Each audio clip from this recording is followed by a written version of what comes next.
When family ties break over theft and betrayal.Hello. I'm Ethan, a 41-year-old resident of Chicago, living with my wife Rachel and our 16-year-old daughter Emily. What I'm about to share happened 15 months ago, a chain of events that tore my family apart forever.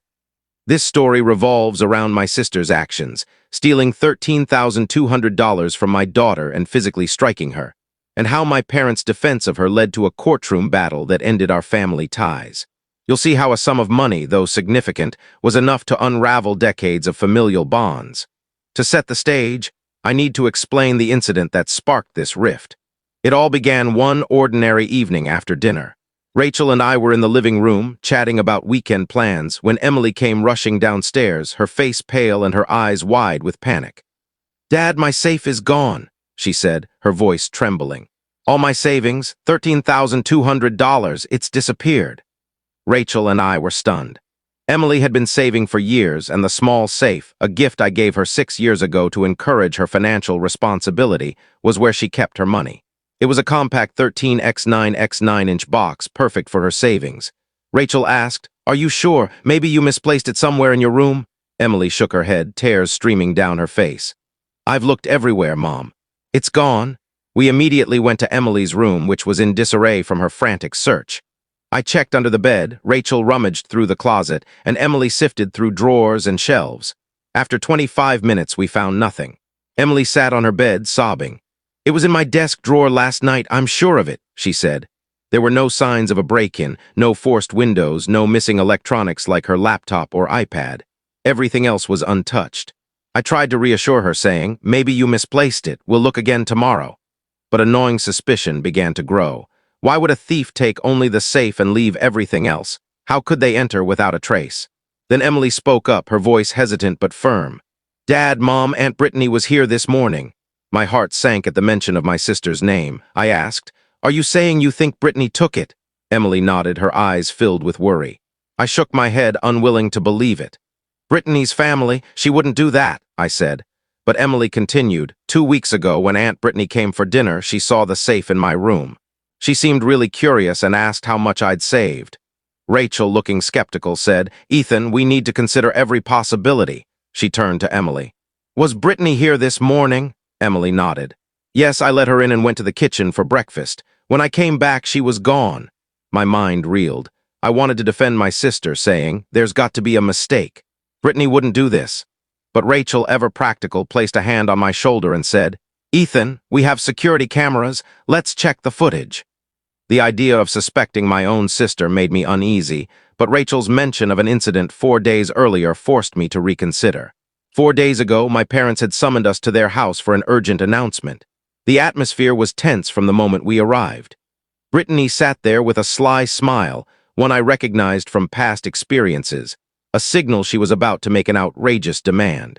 I recalled how she once borrowed my car and crashed it, only for my parents to urge me to forgive her to protect her record. Another time, she used my credit card to buy a $2,400 designer bag, and my parents dismissed it as a small mistake. The pattern was clear. Brittany acted recklessly, my parents covered for her, and I was expected to let it go. This time, Brittany's request was staggering. "I'm getting married in 3 months," she declared, "and I need $35,000 from you for the wedding." I nearly choked on my drink. Rachel froze beside me. The room fell silent, save for the ticking of my father's old clock. Brittany had a history of poor financial decisions, borrowing money for credit card debt, quitting her job to find herself while my parents paid her rent. Now at 33, she was planning a lavish wedding to Derek, a man she'd known for just 8 months. I tried to stay calm. $35,000, are you planning a celebrity wedding?" I asked, half joking. Brittany didn't smile. "A wedding is a once-in-a-lifetime event," she said. "I need it at the Plaza Hotel. Derek's family is wealthy and I can't let them think we're less than them." Rachel chimed in, "A beautiful wedding is about love, not bankrupting everyone." Brittany snapped back, "This isn't a joke. My future depends on it." I countered, "Britt, $35,000 is a huge amount. We could plan a nice wedding for $12,000. Brittany refused. "I promised Derek a grand wedding. The Plaza is the only venue that fits." Rachel asked, "Why isn't Derek contributing? If his family is wealthy, shouldn't they help?" Brittany flushed. "He's saving for our house. He can't afford the wedding." Frustrated, I said, "I'm sorry, Britt, but I can't help with that amount." Brittany slammed her hand on the table, shouting, "You flaunt your Tesla and vacations but won't help your sister for her big day." My father jumped in, his face red. "What kind of brother are you, refusing to support your sister? Nathan next door isn't as rich as you, but he bought his sister a house." My mother added, "You're letting your sister down, Ethan." I was furious. I'd paid off their house, covered Brittany's college tuition, and always tried to be a good son and brother, but it was never enough. Rachel squeezed my hand under the table, calming me. I took a deep breath and said, "Dad, I'm not the family ATM. Rachel and I work hard for our money. $35,000 for a one-day event is unreasonable."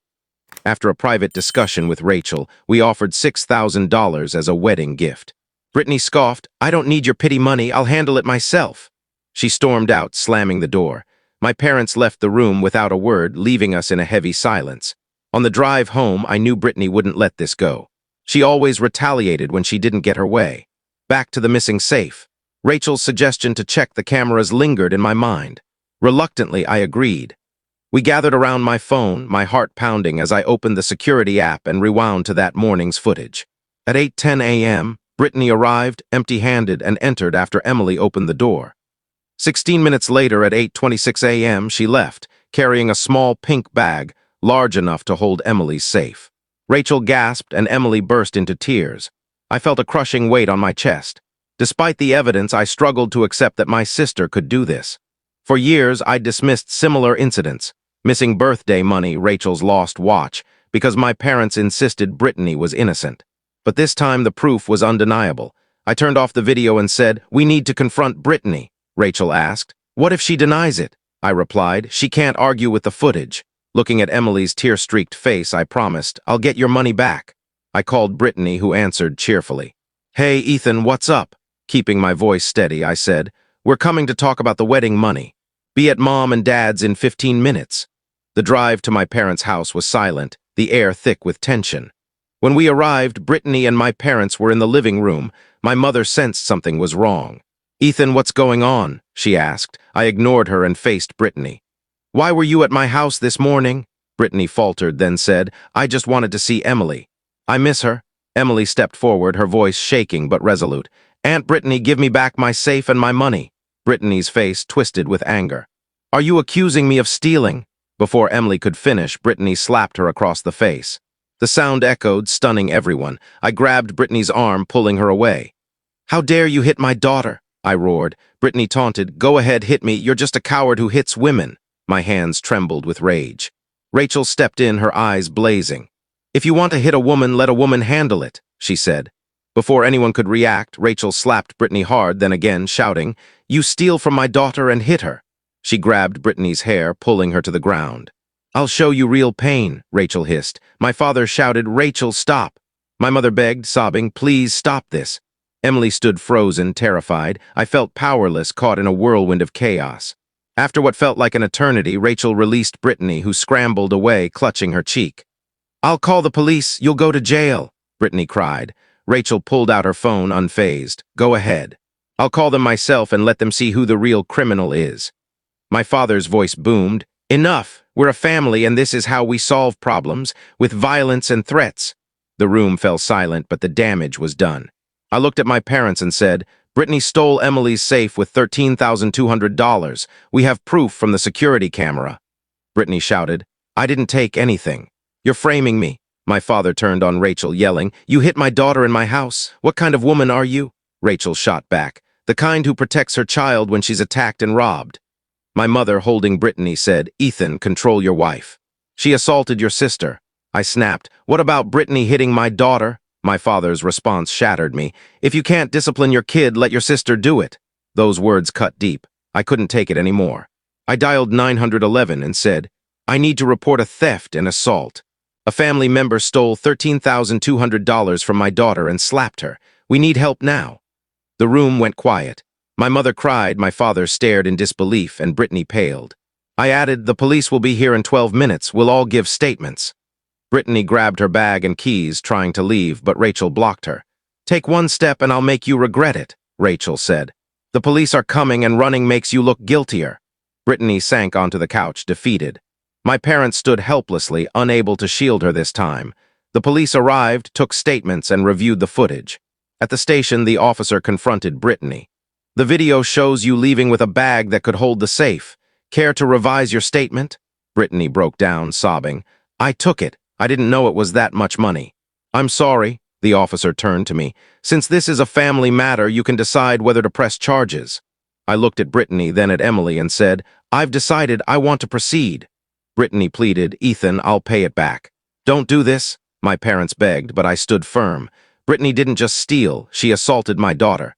That couldn't be ignored. 10 days later, Brittany and my parents came to our house, pleading for me to drop the charges. Brittany cried, "I'm sorry, Ethan. I needed money for the wedding. I'll pay it back within a month. Please, a criminal record will ruin me." My father said, "Think of your sister's future, Ethan. She's learned her lesson." My mother added, "We all make mistakes. Don't destroy her life." My heart ached, but I noticed something. Brittany hadn't apologized to Emily. My parents hadn't checked on her or acknowledged her pain. They only cared about protecting Brittany. I realized this wasn't the family I wanted Emily to grow up in. I said, "I'm sorry, but I can't drop the lawsuit. You stole and hit my daughter. You need to face the consequences." Brittany's tears turned to anger. "You're ruining your family, Ethan. I'll make you regret this." My father said, "You're no longer my son. Family comes first, but you're sending your sister to jail." My mother sobbed, "You're destroying Brittany's future. I won't see you again unless you drop this." As they left, Brittany threatened, "You'll pay for this, Ethan." In the days that followed, relatives bombarded me with calls, accusing me of betraying Brittany over a few $100s. They'd heard a twisted version of the story from my parents, omitting the $13,200 and Brittany's assault on Emily. I tried explaining, but they dismissed me. Finally, I sent a group message. "Brittany stole $13,200 and slapped Emily. I have video evidence which I'll present in court. I won't discuss this further until the trial. Attend if you want the truth." That night, Rachel found me staring at a glass of whiskey. "Sometimes the people we love hurt us the most," she said. Emily joined us, saying, "Dad, I'm proud of you for doing what's right." Her words gave me strength. 6 weeks later, the trial began. The courtroom was packed with family members, some supporting us, others backing Brittany. My parents sat behind her, avoiding my gaze. The judge, a stern woman, opened the hearing. Today, we address the case of State versus Brittany. Thank you for watching my story. If you enjoyed it, please subscribe and press the bell icon. Stay tuned for more real-life stories, get more experiences.